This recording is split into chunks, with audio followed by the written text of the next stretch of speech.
Okay, I'd like to talk to you today about radiation biology and radiation protection from the perspective of a radiation therapist. So here's some learning objectives for us.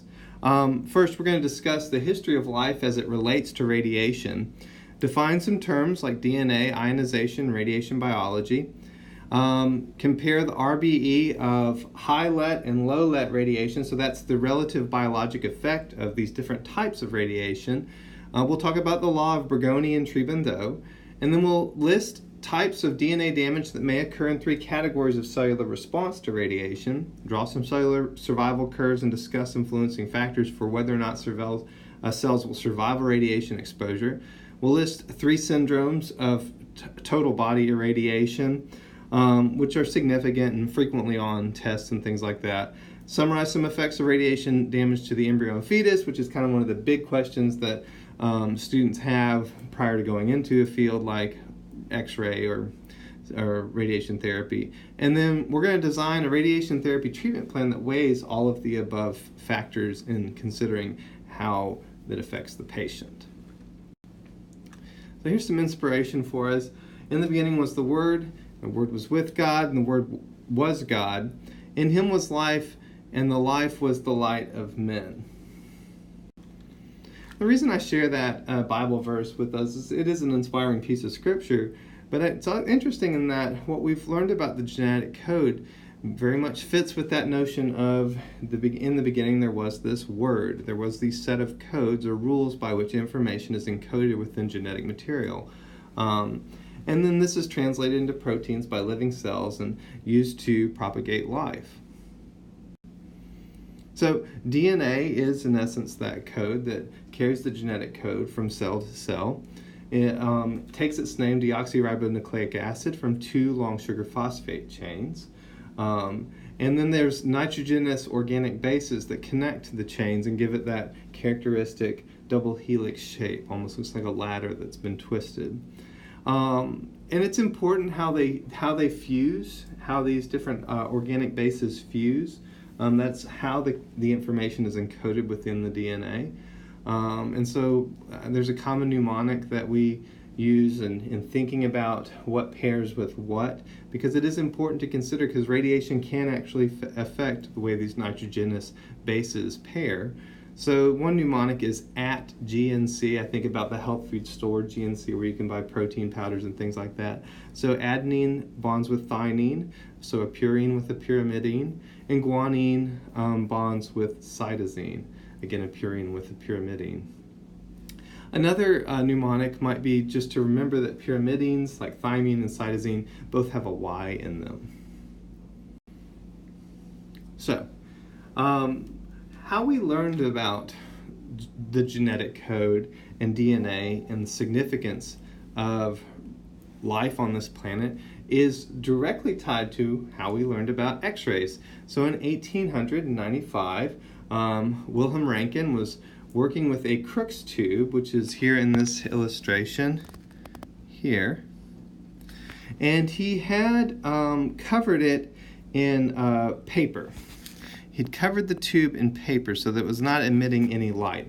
They emit, when you turn a Crookes tube on, they emit kind of an eerie green light. And what he noticed was that even though the tube was covered so it wasn't emitting any light, there was a nearby piece of paper that had barium platinum on the paper, and the paper was glowing. And interestingly enough, if he placed objects between the tube and the paper, he recognized that the objects were being represented, or like the shadows of the objects were being represented on the paper. So he went on to do a series of experiments and rapidly published a paper detailing his findings. The paper is entitled "On the Mysterious New Kind of Rays," and he is credited with the discovery of X-rays. Interestingly enough, Bertha Ludwig was married to Roentgen at that time, and the first human on whom an X-ray examination was performed on his wife as a part of his experiment. And so the first known radiograph that demonstrates a human subject is an image of Miss Ludwig's left hand, and it's demonstrating her wedding band there on the fourth metacarpal. This photograph was earth-shattering, to say the least. It significantly changed the way that life and culture perceived things. It revolutionized science in that time, and it birthed the whole mania for all things radioactive and X-ray. So, shortly after that, in fact, the very next year, within a few months of Roentgen's work, there was a Frenchman working at university in France, and he found a very similar process. He actually discovered 3 different types of radiation separate from X-rays, because X-rays are artificially produced. They have to be produced by that Crookes tube. You have to use electricity to produce them. But Henri Becquerel in 1896 discovered naturally occurring radiation related to uranium salts. And so he had sprinkled some of these salts again onto a photographic plate, left them there overnight, and when you return the next day, realized that the salts had emitted some kind of radiation through the paper on the radiographic plate and been able to darken the image. And so he started publishing and researching more of his findings about the kinds of radioactivity that can cause very similar type of process. And so in honor of his discovery, we name a unit of radioactivity after Mr. Becquerel. And also Mr. Becquerel can be credited with this really kind of brutal sounding quote, "Decisiveness is often the art of timely cruelty," which just sounds like some cold-blooded stuff to say while you're doing scientific experiments. Now, also significant to the history of radioactivity are the Curies, whose pioneering work in isolating different types of radioactive substances was very, very significant. Marie Curie, I believe, is the first person ever to receive Nobel Prizes in 2 separate disciplines, in chemistry and in physics, for her work primarily with uranium, but in isolating different types of compounds. And so a lot of compounds were named by the Curies for various things in their lives, like polonium's named after Poland, which was where Madame Curie was originally from. And then, of course, there's also a unit of radioactivity that's named after the Curies. They both suffered injuries in their work in the lab that probably ultimately contributed to their deaths. And the reason that I'm kind of giving this background about radioactivity, when what we originally were talking about was genetic code in life, is because without this work that was being done in understanding X-rays and then in understanding radioactivity, we would not know that DNA is the code of life. Because the question of what actually cells were using to communicate information about proteins and how the cell is supposed to function was discovered through the use of radioactive compounds. So, an interesting experiment from Hershey and Chase in 1952, in which they used a radioisotope to tag DNA and to determine what exactly viruses were transmitting to cells in order to, infect the cell. So here's an example of their experiment, the Hershey-Chase Experiment. They had some radioactive stuff in a beaker, and they allowed these viruses to sit in the radioactive stuff for a little bit. And first they looked to see if it was the RNA. They tagged the stuff to the RNA, and the radioactivity remained in the liquid. But then when they tagged the radioactive stuff to the DNA, as we see here in the bottom, the DNA did not remain in the liquid. It went into the actual cell. And so this experiment demonstrated that DNA is the code that is used to transmit life. It is that word that we talked about originally. Prior to this, a lot of the scientists out there believed it was RNA, and in fact continued to believe that and argue against this experiment even after these results had been tested and retested. So I find that that's interesting, that we would not know about the effects of DNA, or the use of DNA within cells to transmit this code of life, without the discovery of things like X-ray and radioactivity. In fact, I think it's interesting too, by extension, that what we know about the origins of life on this planet, the experiments done by Stanley Miller to demonstrate how organic compounds can come out of inorganic compounds, even in the absence of life, how the building blocks of life can originate. He used an experiment very similar to a Crookes tube. So this is an experiment in which Stanley Miller showed how an environment like the Earth's environment prior to the inception of life on this planet, where there was very little oxygen and the Earth was covered largely with an ocean or something like that, and there was a lot of electrical activity in the atmosphere and a lot of volcanic activity on the surface of the planet. He demonstrated how in this environment the compounds that are used for the building blocks of life, things like carbon and oxygen, could originate in this environment. And so he used an experimental apparatus that, I don't know, it's very similar to a Crookes tube. It uses some concepts that were actually borrowed from the Crookes tube in its design.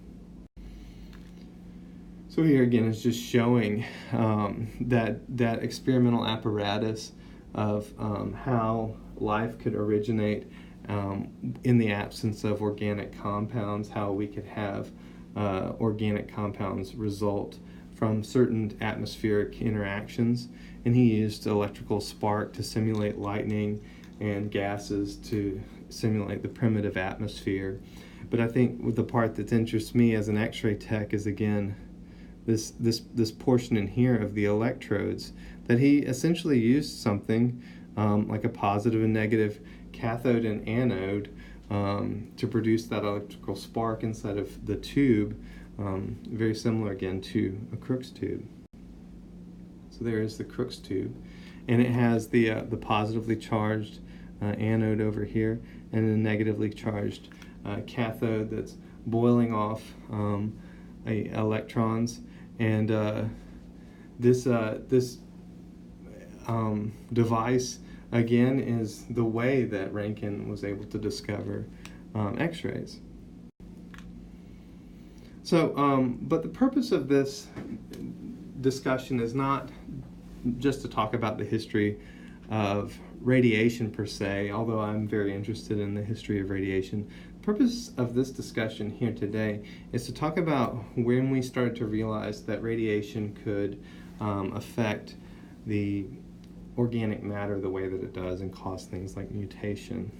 In fact, probably the first person to articulate some suspicion that radiation is not all good was Bertha Ludwig, Roentgen's wife. When she saw the X-ray of her hand, it's reported that she had said, "I have seen my own death," or she may have just simply said the devil. Regardless of what she may have said, the overall impression is that she did not very much care for her husband's experiment with this stuff, because she felt, maybe superstitiously, maybe otherwise, that this couldn't result in any kind of good. The first person to demonstrate that there could be problems related to radioactivity was Muller, who was working eventually at Baylor in Texas. But again, you see, this is an experiment that he did with a Crookes tube. So there's the Crookes tube right there. And what he has beneath the Crookes tube is a container that has fruit flies inside of it. And is also a way to view the fruit flies. So he would turn on the X-ray tube and irradiate the fruit flies. And then he studied the effects of different amounts of radiation on generations of fruit flies. The reason he used fruit flies is, interestingly enough, they are similar, fairly similar to human beings in terms of their genetic composition, but they also reproduce much more readily, and so he was able to study from generation to generation what were the effects of the X-ray exposure. And he did find evidence of mutation, which is one form of an adverse response to radiation. But earlier than that even, we'd already seen another form of an adverse response to radiation, namely the kind of skin burns or these deterministic effects of radiation, that as people are exposed to radiation, they can be burned or they can be hurt, they can have cataracts and things like that. So this was a very shocking photograph when it came out. Hands of I believe a dentist who was working with X-ray machines. He was handling the tube with it energized without any kind of shielding, which was very common at that time. He received numerous X-ray burns to his hands, and ultimately those X-ray burns caused scarring of the material around the digits, which caused the blood flow to be diminished to the fingers, and so that resulted in necrosis, which resulted in amputation. So I want to point out that this is not a mutation that's occurring here. This is the evidence of repeated burns to the hands, repeated burning to the hands, which caused scarring, which in turn caused loss of oxygenated blood flow to the tissues, which resulted in necrosis and amputation. So it's important to sit with this photograph and consider it, especially as radiation therapists, as we weigh what is the significance for our patients of the kinds of skin burns that they may receive during radiation therapy treatment. The first fatality related to X-ray exposure was Clarence Dally, who worked with Thomas Edison. So this is Clarence Dally here on the left, and Thomas Edison here on our right, and he is experimenting with an early fluoroscope. So this wood box here below them has an X-ray tube, and so again, not very well shielded.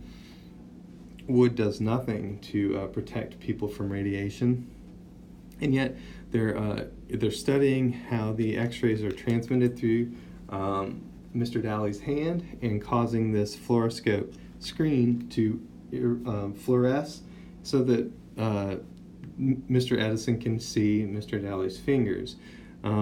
These repeated experiments caused Mr. Dally to eventually die. And at that point, Mr. Edison determined that he would never work with X-rays again. But interestingly enough, all of these effects, like the amputations that we saw, the known mutational properties of radiation, the death of Mr. Dally, and numerous things in the news, like you may have read about the uranium watch dial painters or other early fatalities related to radiation. They did very little to increase the public awareness about radiation or its effects on biological systems, and they also did very little to change the basic day-in, day-out work of an X-ray tech or anyone working with radiation until the end of World War II. The U.S. use of nuclear weapons, atomic bombs, dropped on Japan. So on August 6th and August 9th, we deployed airplanes to drop nuclear bombs on Hiroshima and Nagasaki, more or less obliterating the cities. But it is from the data that we received from this that the world became very well aware of the effects of radiation on human life. And this led really to the shift in society and in medicine towards radiation protection. So these are commonly practiced safety protocols that we employ in our work as radiation therapists and X-ray techs. Everything from warning signs to different types of Geiger counters, ways to detect a radiation exposure.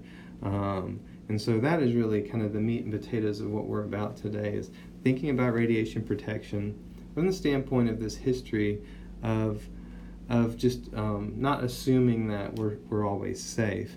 And so I think that's the big takeaway. It's not to cast stones on the past or anything like that. Many of these people were working with the best information that they had at that time. But I do think it's important that to understand why they might have assumed for pretty much half of a century that they were safe working with radiation, even in the evidence to the contrary. And I think it's a simple thing that the difficulty with radiation, and this is really an ethical difficulty for us as radiation therapists and people working with radiation, is that you cannot see it, feel it, taste it, touch it, hear it. It is in no way perceptible to your senses. They're called X-rays because there's still things about them that are unknown. And so in the presence of something that's so unknown, and especially something that so dwarfs the human scale of time, as for instance the half-lives of certain radioisotopes far extend our sense of time. I mean, the thousands of years before the thing is decayed and stuff like that. This just kind of boggles the mind, and so we just pretend like, it's anything else. And in the absence of seeing a direct result, we kind of become immune to it. The first principle that we want to use in thinking about radiation safety and how best to protect our patients and guide our own forms of care is ALARA, which stands for as low as reasonably achievable. It is often broken down into 3 basic steps in terms of the how to maintain ALARA, and that is time, distance, and shielding. These are the ways that we will make sure that we keep things as low as reasonably achievable for both ourselves and our patients. And this has come from many years of experimentation and understanding. In addition to that, I think it's helpful to look at the ICRP's basic tenets. So this is the International Commission on Radiation Protection. And they have some additional thought that they've put into this. And they've come up with some ethical tenets that help guide us in thinking about radiation. They're justification, which means we need to have a good reason why we're doing what we're doing. So what's the reason why we're doing this radiation treatment? Well, the patient has cancer. That's a good reason. Optimization. This means that we want to optimize or direct the dose. So in terms of radiation therapists thinking about, what I think about that is a way to target the area of interest. So we want to make sure that we're optimizing our treatment by making sure that we are getting the maximum amount of dose to the cancer while sparing as much as possible of normal tissue. And that kind of fits hand in glove with dose limitation. So in a similar way, we want to make sure that we do not irradiate normal tissue. And so we're going to call this normal tissue sparing. Now, there's a lot of different ways that we can think about these ICRP basic tenets, and so they have a lot of articulation points with other areas, and we'll return to them in things like as we talk about CT next trimester. So let's get some perspective on this, because oftentimes when people talk about radiation exposure, people get a little glassy-eyed, or they don't necessarily following all of that we're talking about, and so it's helpful to have some context for this. And so I'm going to use this chart even though some of the numbers are a little bit dated, and it's helpful to know how to convert from these traditional units to the SI units, which are more standard, because this information is actually helpful and accurate. It's the most recent information that we have, but this number here is expressed in Miller-Urey, which is the traditional unit. We no longer use it to express the effective dose of radiation. We use sieverts now. So it's helpful to know that 1 rem equals 1 centisievert. We seldom use the centisievert, and we'll see why here in just a minute. But this is expressed in Miller-Urey, so we need to convert that first to rem. So to convert that to Miller-Urey, we'll drop the decimal point over 3 spaces. So that's going to give us 0.61 rem, and I've said that equals 0.61 centisievert, but again, I also said that we seldom express things in centisievert. So what this number is 1.6 millisievert, right? And this is, so I don't want to get lost in the weeds on this. This is the exposure, the average exposure of every member of the United States of America that the scientists could come up with on average, right? And what it's broken up into a pie chart, and it's showing us where most of our exposure comes from. So let's zoom in here just a little bit so that we can really get down to the nitty-gritty on this.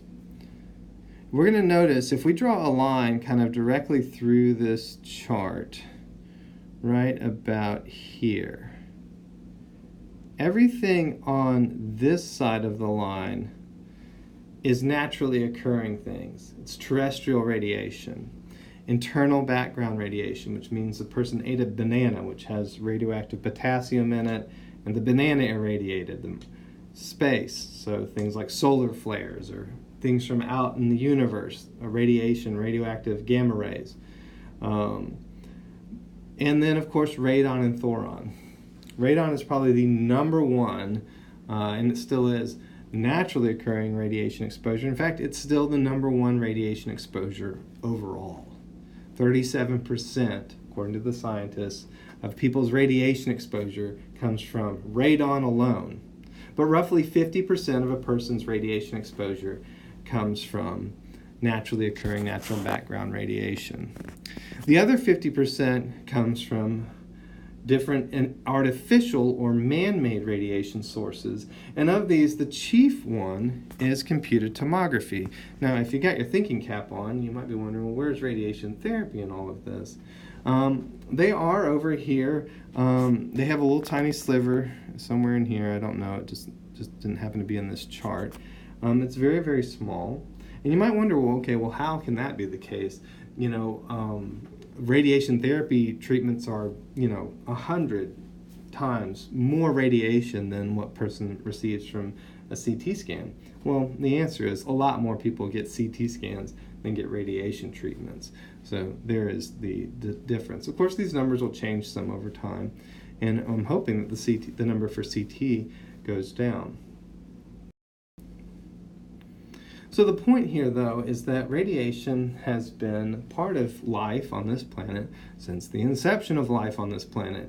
All living creatures from the beginning of time have been and are still being exposed to radiation, and we know the amount. It's about 3 millisieverts every year you get from natural background radiation. That's been the same since caveman times to now. What's changed has been the fact that we now are artificially producing radiation. We're using things like machines and devices, and we're enriching radioactive sources and things like that. So it might be helpful to say at this point, what exactly is radiation? What are we talking about here? And radiation, a very simple definition of radiation, and this is the one that I would memorize, is radiation is a kinetic energy that passes from one location to another, and it can have a bunch of different manifestations, but it basically is able to do work. Radiation is a kind of energy that can move from one location to another and do work, right? And so that energy then is the ability to do work. That's a very broad definition. In fact, a lot of the radiation, most of the radiation on the electromagnetic spectrum, the kind of work it does is just move from one place to another. It might carry some information with it. In the case of radio waves, we can use it to transmit information. With microwaves and things like that, we can use it to cause water molecules to become excited. And once you cross the line of visible light, the spectrum of visible light right here, and you get into the ultraviolet area, now we have radiation that's able to do something unique, ionize. And this is important because a lot of times when people talk about radiation, they're just talking about ionizing radiation. But we need to be very careful as we're using these terms to specify when we're talking about radiation that ionizes things. So it might be helpful to make the distinction. What is ionizing and non-ionizing radiation? So the electromagnetic spectrum can be divided into two parts. Ionizing radiation is things like X-rays, gamma rays, and high-energy ultraviolet radiation. And then non-ionizing radiation is low-energy UV rays, visible light, infrared rays, microwaves, radio waves. Those things do not cause ionization. Ionization means simply that this radiation has the ability to transmit energy and do work on atoms, and that work specifically is the production of a positive ion, right? So it produces an electron, what we call an ion pair, a negatively charged electron, and a now net positively charged atom that the electron was ejected from by the ionization event, right?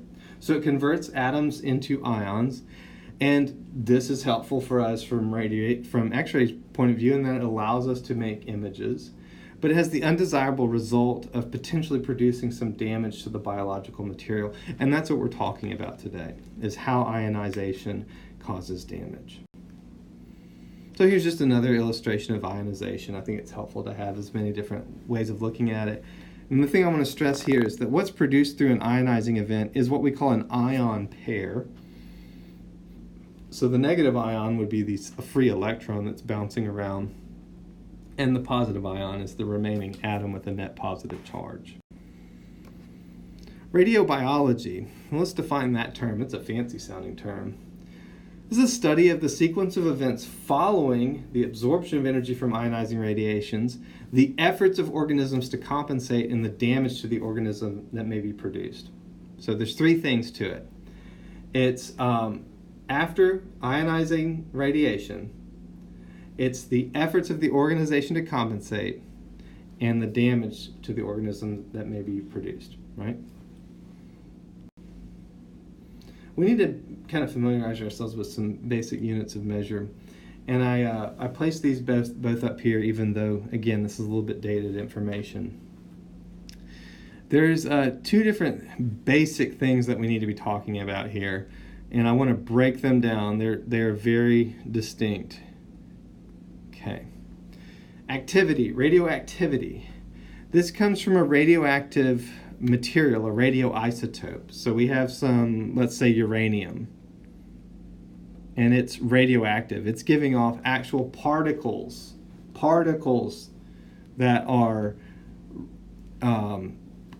that have the potential to cause ionization. They're radioactive particles, right?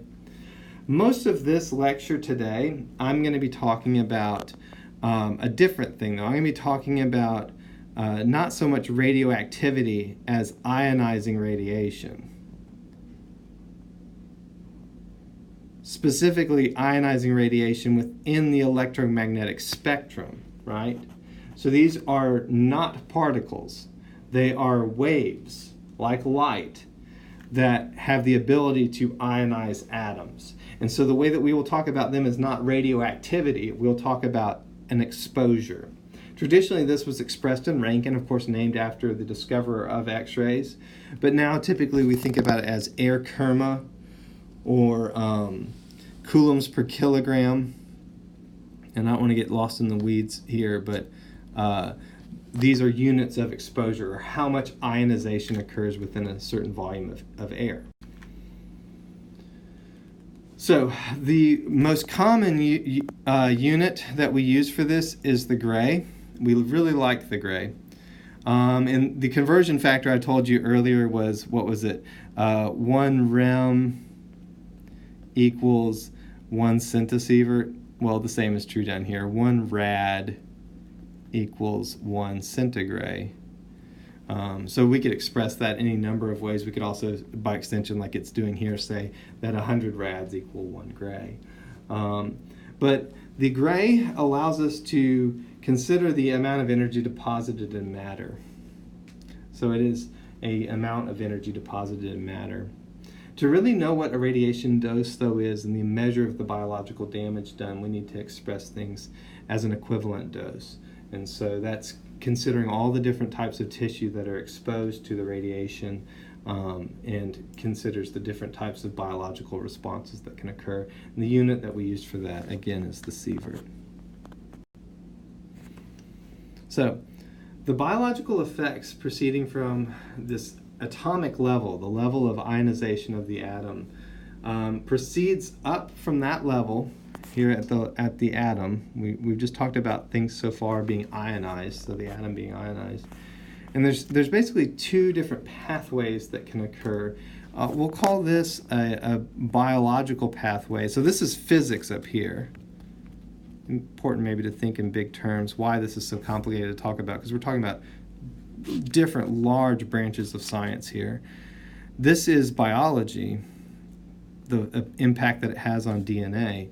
But over here, guess what? It also can do some chemistry stuff. So that's where things maybe get a little bit frustrating.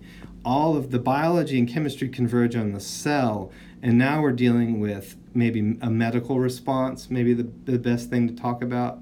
There's a healthcare response that occurs at the level of the tissue and the organ, and then ultimately the entire organism. So we just moved from the atom to eventually the cell, tissue, organ, and the entire organism. So let's talk about, at the level of the atom, what are we concerned with? Well, we are concerned with, again, in the beginning was the Word, and the Word was with God, and the Word was God. We are interested in the target of DNA, how radiation impacts the ability of the cell to communicate information from one generation of cellular life to another. So the DNA is the primary molecule of concern, and we might have a number of different ways that the DNA could be damaged, largely through strand breaks at the level of the sugar strands on the outside, or it might be base damage to the nitrogenous bases across the center, which cause different types of information to be communicated, or ultimately for the DNA to be so damaged that it is no longer useful. Okay, so what we're going to do is we're going to step through the physics of these interactions. We will talk about the biology, and we'll also talk about the chemistry, because each one of those are integral to what's happening in biological systems when they're exposed to ionizing radiation. And one of the first foundational principles we need to wrap our minds around is linear energy transfer, or LET. It's the measure of the energy transferred or deposited into a material as an ionizing particle or photon travels through the material. So low LET are things like X-rays and gamma rays. They're in the electromagnetic spectrum of things.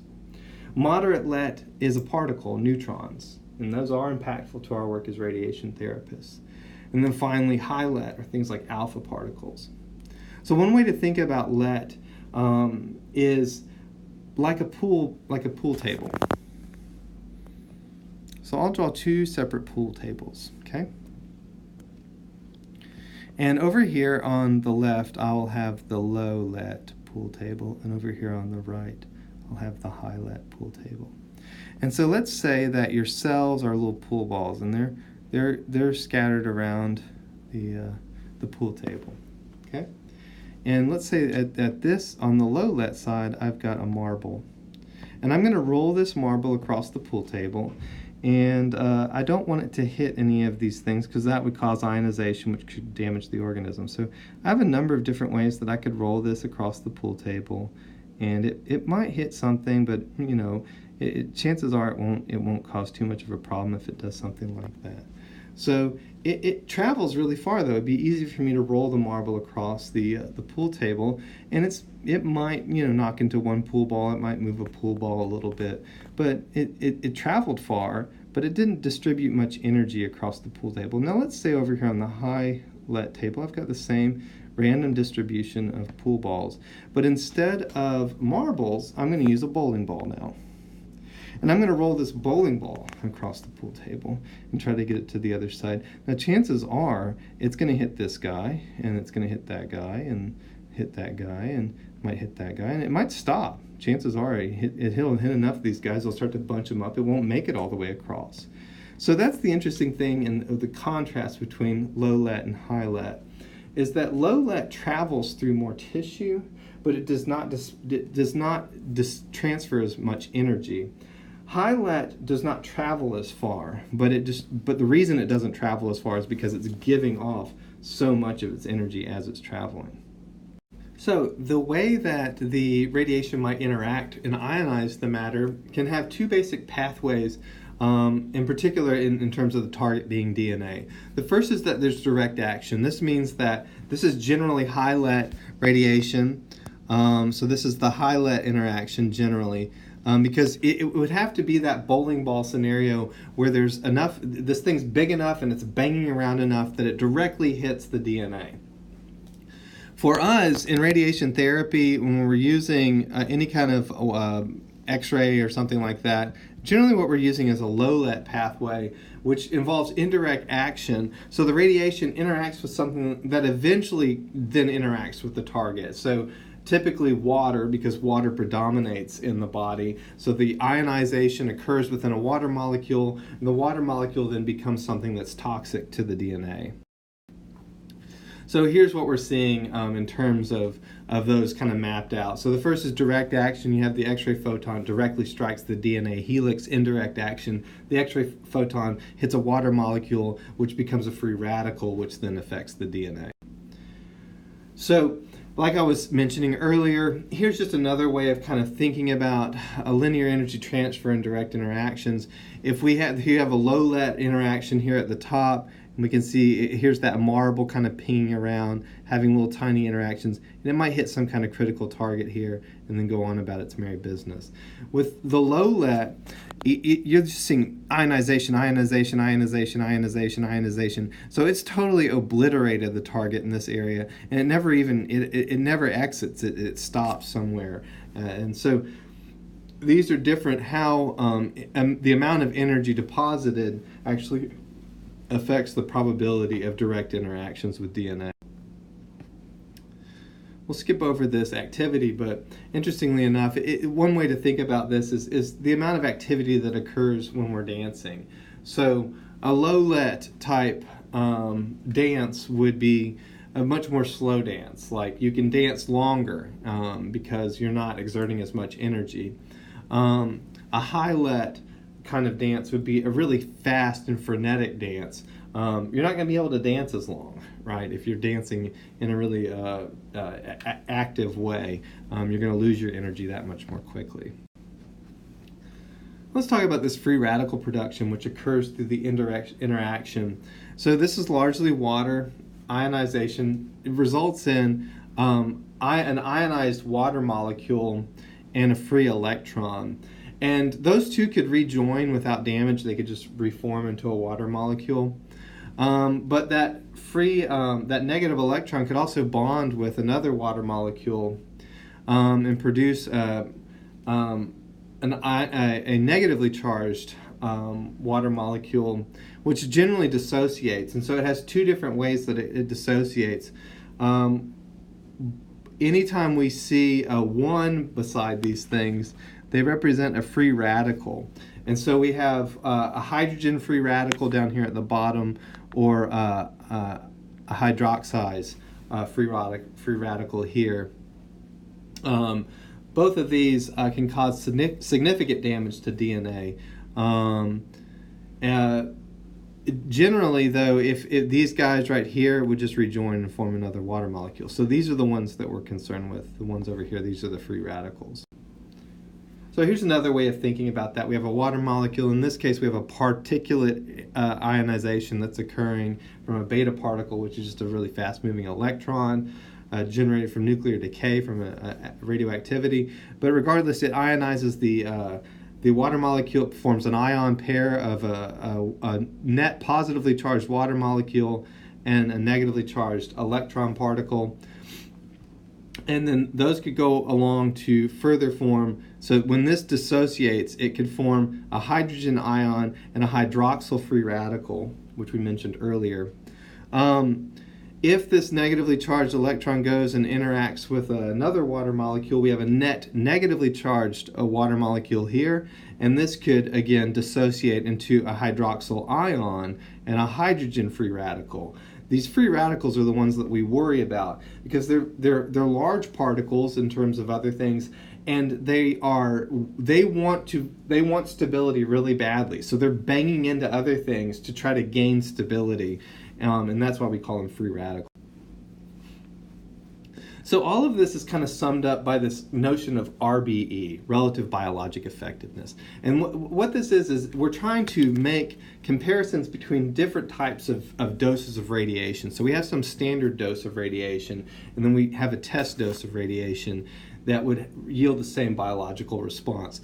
So in general, the big rule of thumb here is that as a linear energy transfer increases, the relative biologic effectiveness of the radiation increases as well.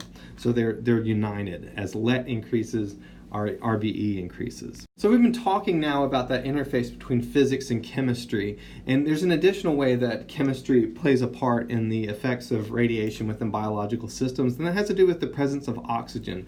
If the cell is well oxygenated, then it has a much quicker cell survival drop-off.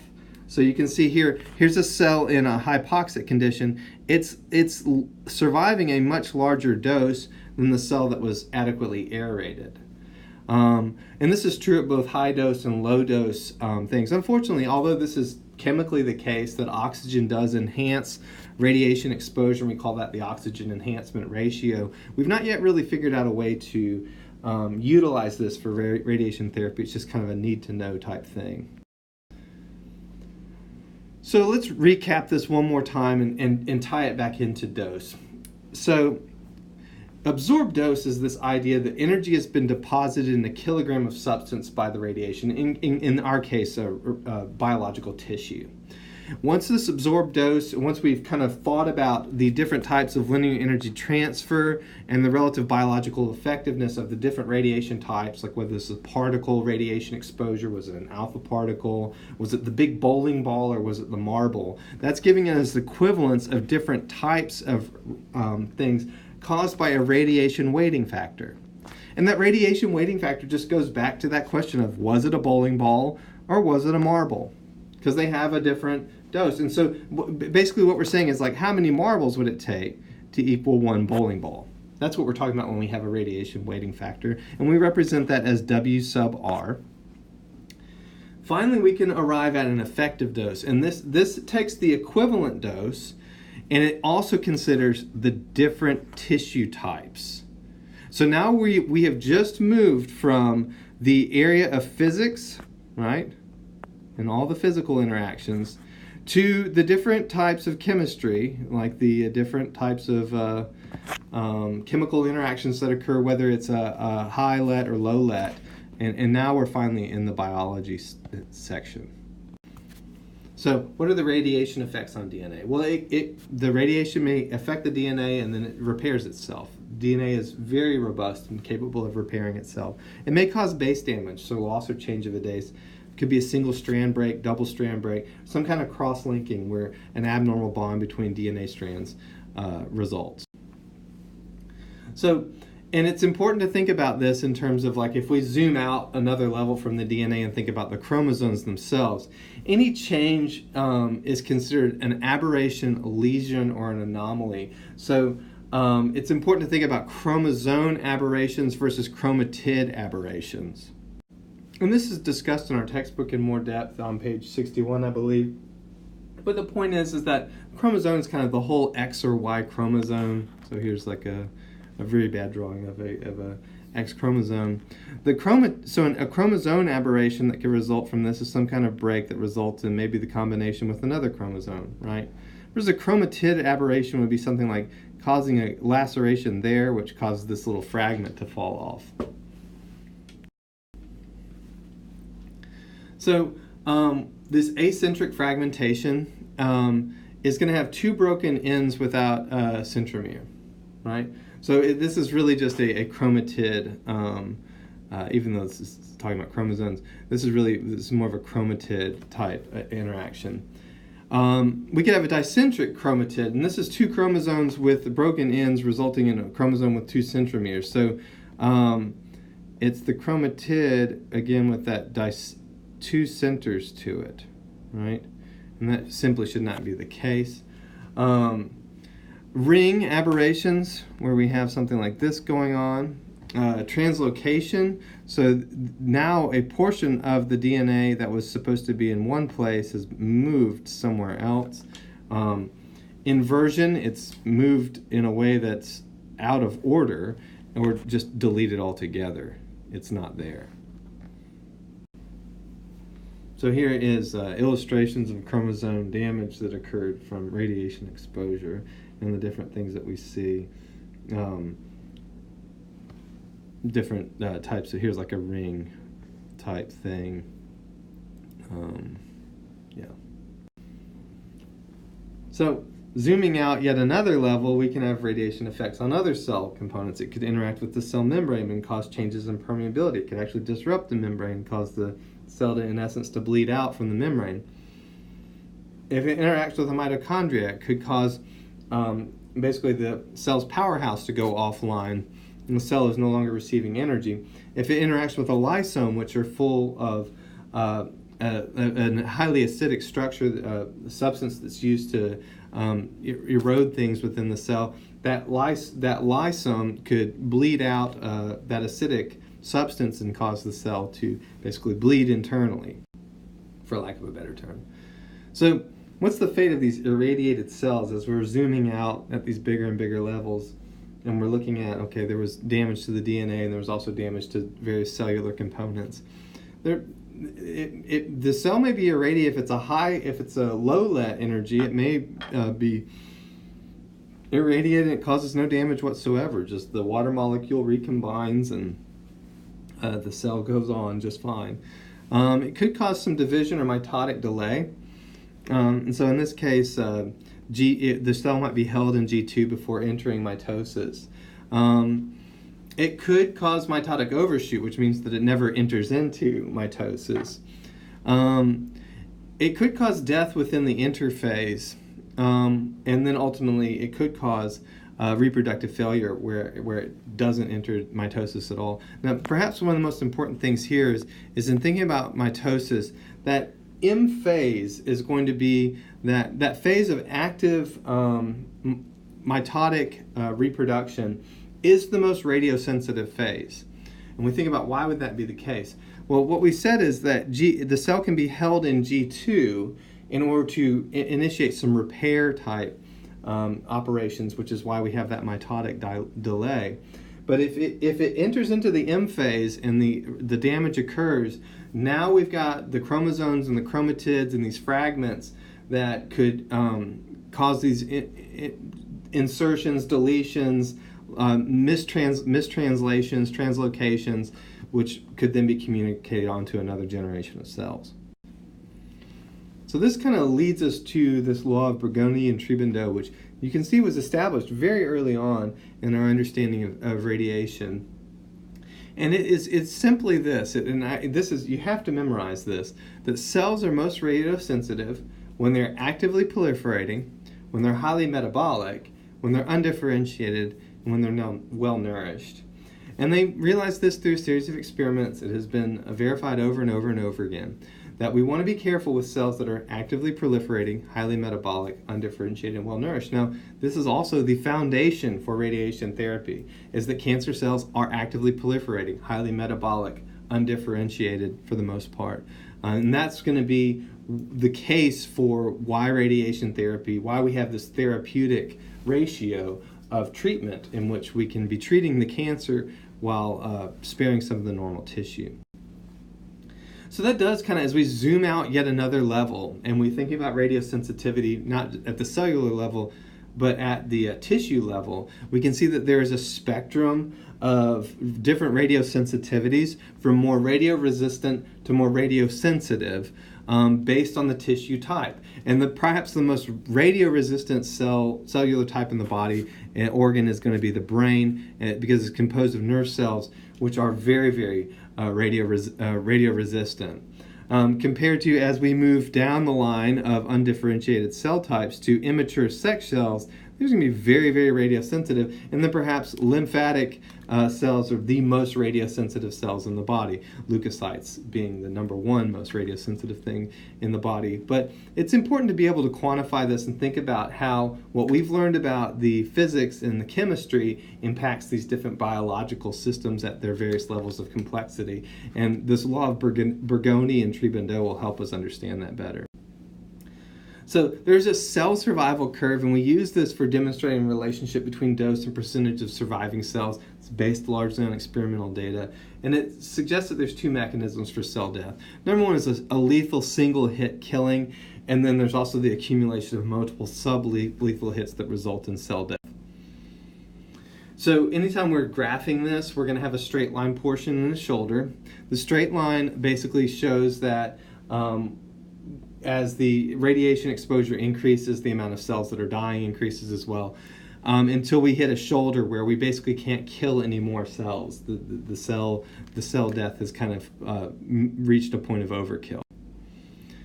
These are typically done in a semi-logarithmic graphing paper, and all that means is just the scale here is slightly different from the scale there. Because if we kept them on the same scale, we wouldn't get this nice curve. But there again is the slope, and then here's the shoulder. We also may express these as lethality assays. This is the measure of number of dead organisms now. So we've zoomed out now to the level of individuals, human beings, or populations of fruit flies or what have you.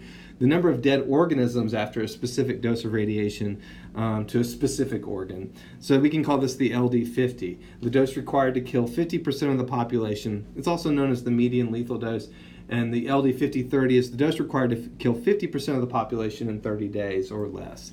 Now, I want to point out that this is not just the thing that we use to quantify lethality for radiation. We use it for all sorts of things. So there's an LD50-30 for the hairspray that people used to use. There's LD50-30s for pumping your own gasoline, right? Just about any exposure to any substance, anything, has an LD50-30. Ironically, radiation is something that we know more about the lethality of than just about anything else. Now, related to this is the TD55. And this is the dose that will cause 5% of the population to have an effect after 5 years. And basically, what this is giving us is our high limit here, LD50-30. We don't want to surpass that. And down here is basically our baseline. This is our low limit.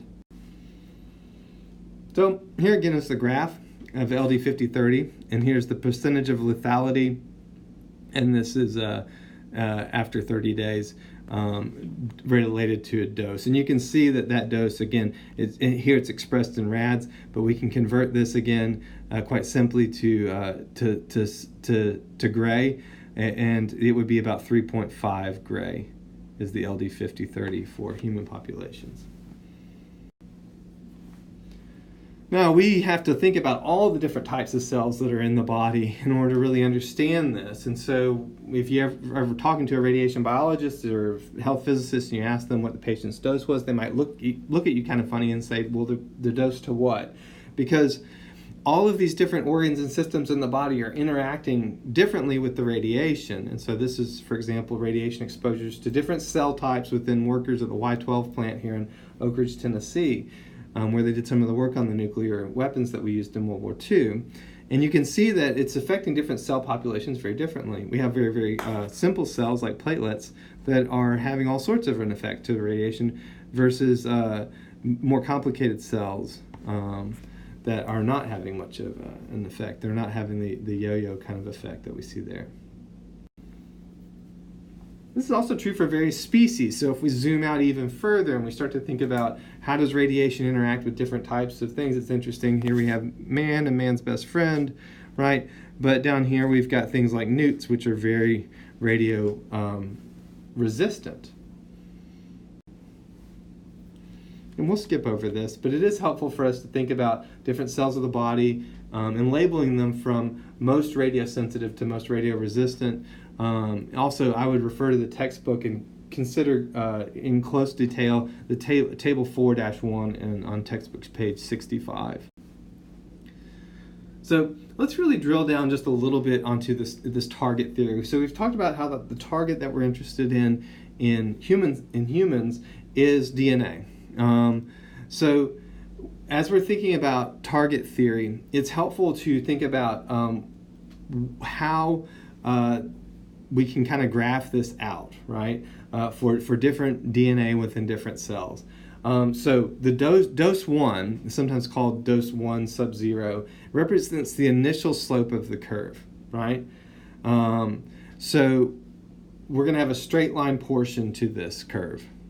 And I'll draw this out here. The kind of curve I'm talking about now is some initial curve. And what we're going to see is we're going to see as we increase the amount of the dose here, down here on the bottom, right, we've got some number of targets here. And as we start to increase the dose, we see the number of targets, them dying in essence. The numbers that have been picked off and killed. And so we can kind of plot this straight line here, and it gives us an idea of where exactly, how much radiation is interacting with the targets in different cell populations. So these cell populations, it's important to think about that we have categories of them based on their various radiosensitivity, and we're interested in, if we're going to treat cancer cells, we're interested in treating ones that are based on cell populations that are radiosensitive. So I like this graphic just because it gives us a list from very, very radiosensitive up top to very, very radioresistant down here on the bottom. And so if we know what the actual mammalian cell type is, what its characteristics are, we can determine how radiosensitive it's going to be. So this would be things like spermatogonia. And interestingly enough, down here in the fixed post mitotic, you'd have actually the spermatozoa.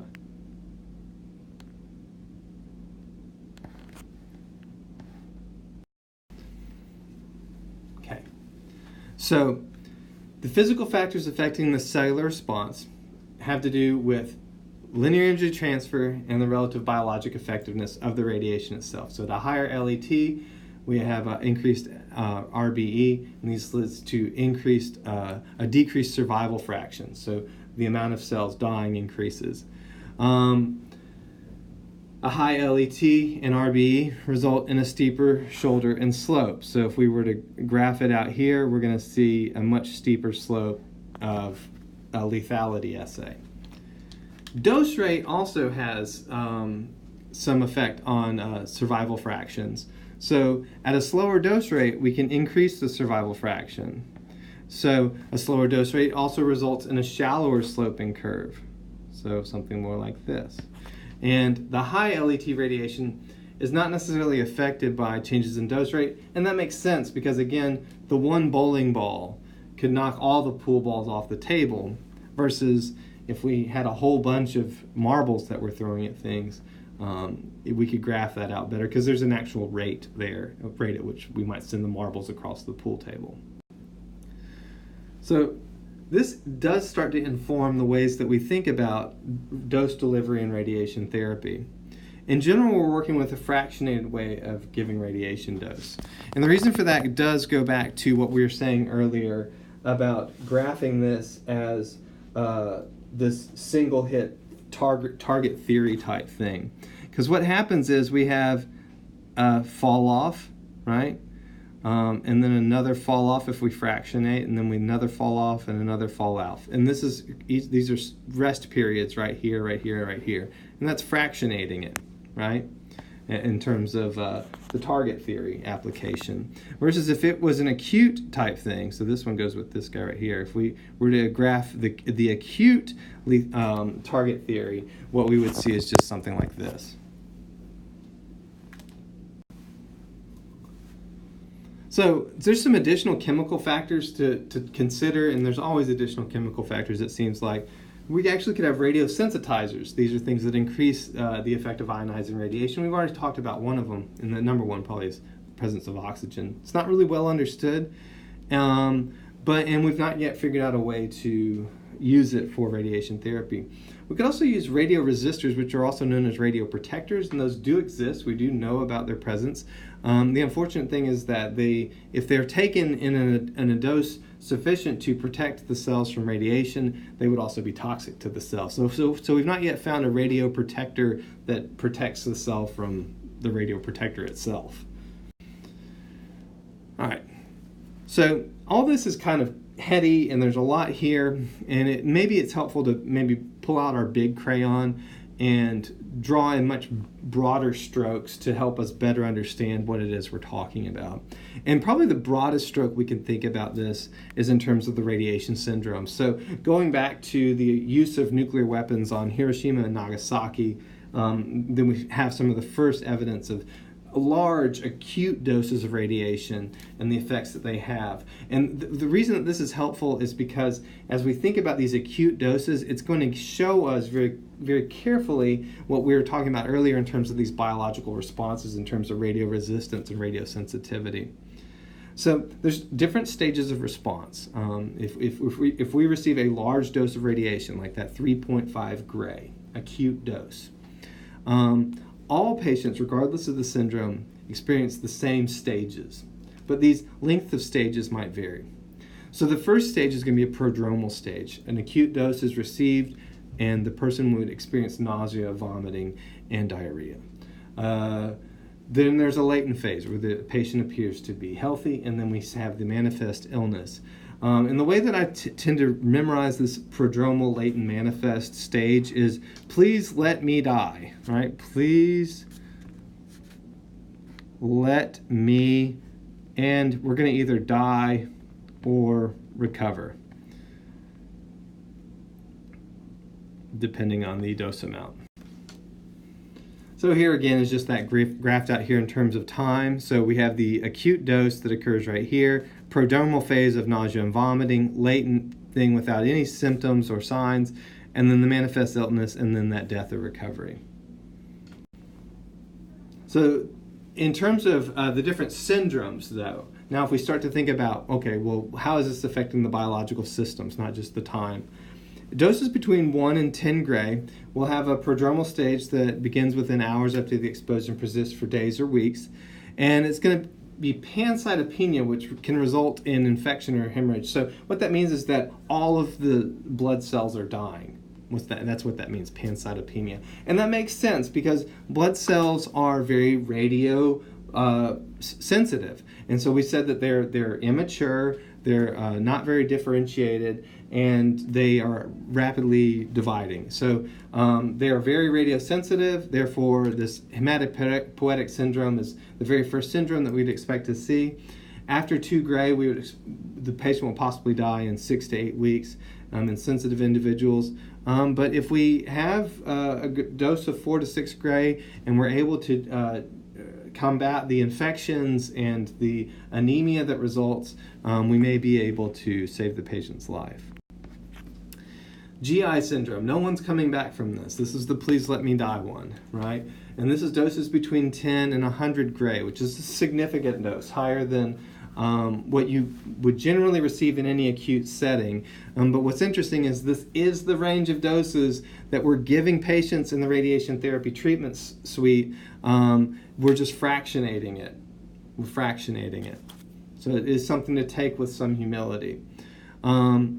Death is independent of the dose. All die at the same time. So generally 3 to 10 days without medical intervention. And the death is a result of intestinal denuding. So what are we saying here? Well, we've just moved up the scale, right, of cellular complexity to the level of the GI, right, in the gastrointestinal area. We said that it's a little bit more radio-resistant than the blood cells and the white blood cells and things like that. So it's not pancytopenia or infection that's causing the death. It's now denuding of the intestinal tract. The intestinal cells have been compromised, and so now there's going to be a significant amount of loss of fluids and electrolyte imbalance that results from that. CNS syndrome, and this only occurs in doses in excess of 50 gray. So it's not fully documented. The latent period ends after just a matter of hours, and death occurs normally in 2 to 3 days, generally from just shutdown of the central nervous system. The autopsy will reveal very little cellular damage. So what's interesting here is that we've just again moved up the next level of radio resistance to the area of the nerve cells and the brain. And so it makes sense that the dose would have to be the highest acute dose that would cause damage to that most radio-resistant tissue type within the body.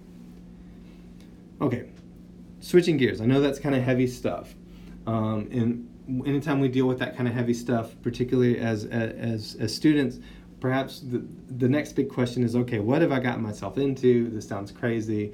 And so it is helpful for us to be educated on what are the embryologic effects of radiation, what are the most sensitive times for pregnancy and things like that. Now I do want to say, number one, what we were just talking about was very acute doses of radiation, the type that we have lots of safety checks in place to prevent happening for radiation therapists. But if you're ever thinking about getting pregnant, these are some things to consider. Number one, I'll say though, everything that we're doing to minimize radiation exposure to the fetus in the embryo. So the most sensitive time is during the first few weeks of development, and in fact, it's so sensitive it's kind of a do or die type thing. So either there will be sufficient enough damage to the embryo that it will just kind of naturally abort, and so within that first 2 weeks, we're honestly not concerned, because it's either going to continue healthy development or it just won't. So we can go back to kind of what we know about the cells. It's a very complex cell, right? And so it is radioresistant in itself, but it's kind of it cannot continue to reproduce itself if it has sustained sufficient damage. The area that we are most concerned with in terms of radiosensitivity is the time of a major organogenesis. And so this is week 2 to week 7 of the pregnancy, where the beginnings of the brain are starting to be developed, and we have this migrational period of cell migration and beginning of differentiation. This is a time where if a significant dose is received, and by significant I mean in excess of 1 gray or higher, we could potentially wind up with a mutation or mental handicap. Of course, the most radio-resistant section here, like we said, is going to be the most differentiated cell type, which is going to be that which is found in the fetus. So once you pretty much pass week 7, you're kind of out of the danger zone, more or less, for the ongoing development of the child in the presence of radiation. And here, this is just showing us the same information, just in a slightly different way. Like I mentioned earlier, the pre-implantation, the time of roughly the first week of pregnancy, the effects seen would just be intrauterine death. The area of concern is this time of major organogenesis, right? And I do want to stress that what we're talking about is doses in excess of 1 gray, which if we were to express as an effective dose is going to be 1 millisievert, right? Or 1 sievert, I should say. And that's a very significant dose. Just so you have an idea of the significance of it, the dose limit, the annual dose limit for radiation therapists is 50 millisieverts, right? 50 millisieverts. So even if you were to receive your entire annual dose limit in a single sitting, which would be very unlikely, you're still well below the area in which we're concerned with causing problems with the embryo fetus. So this is one of the reasons why we've declared the dose limit for pregnant women at 5 millisieverts, and this is according to the Nuclear Regulatory Commission. And what's interesting about this is basically 10% of that 50 millisieverts, right, is 5 millisieverts, which is also the general public's dose limit, is 10% of the annual occupational dose limit. So, switching gears just a little bit. So hopefully that served to dissuade you from having any fears of working in this field. I know that it's fairly scientific. Would encourage you to read those sections of your textbook closely so that you understand it. But the final thing that we need to talk about here is understanding fractionation, and finally kind of taking this home in terms of understanding why we do this stuff when we're doing radiation therapy. So we have determined to fractionate the dose. We're trying to harness now. I'm switching from considering just the harmful effects of radiation to what are the possible curative effects of radiation that we can use for cancer treatment. So we're going to fractionate the dose. That means we're going to give the patient a fairly large dose. then wait a day and give them another dose. And what this allows for is 4 things that are super, super important. The first is redistribution. So this synchronizes surviving cells into a resistant mitotic phases like we talked about. They're going to go into that growth phase where they're repairing themselves, and they may experience some mitotic delay in order to make sure that they can initiate those repairs. The normal cells tend to remain radio-resistant phases where the tumor cells will just enter all phases. They don't have a phase of repair. Reoxygenation. So there may be areas of the tumor cell which have become hypoxic, and therefore they are not as radiosensitive because they're not oxygenated. But as we kill more of the aerated portions of the tumor bed, we allow for oxygen to re-enter the area of the central part of the tumor, and we've just increased the oxygen, so we've increased the oxygen enhancement ratio of cell death within the tumor. Regeneration.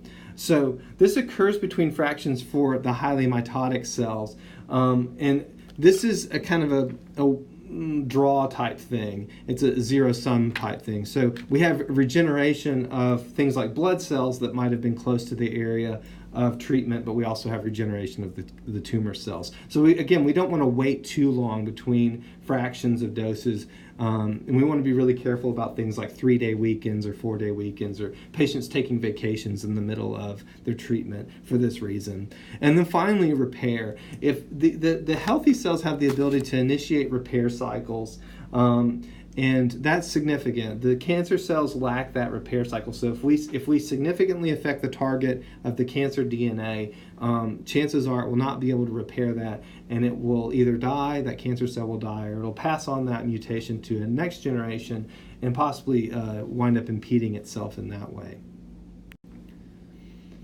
So this gets us back to the goal of radiation therapy, is to figure out a way to treat the volume of the tumor while sparing as much as possible the normal tissue around it. And so we're constantly thinking about this. Is a CT image used for treatment planning. And we can see where the radiation oncologist and the health physicist, the dosimetrist, have traced out the areas of the volume that they want to treat, which is indicated here at the center, right?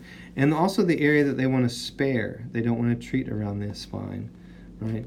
And so those are things that we're considering. How do we get the dose to this area without hitting this over here? So the goal here is to treat the tumor, spare the normal tissue. But the problem, like we talked about with the bowling ball and the marble, is the damage that's being done by this radiation is completely random and non-specific. The fancy word for it is it's stochastic. It's just random in nature. There's an equal probability for normal tissue to interact with the radiation as for the tumor in the area of the treatment volume. And we typically don't treat at tumoricidal doses. So the what this is meaning is that because we're fractionating the dose, we may kill a portion of the tumor, but we're not treating at a level that we could kill all the tumor in a single treatment or in a number of treatments.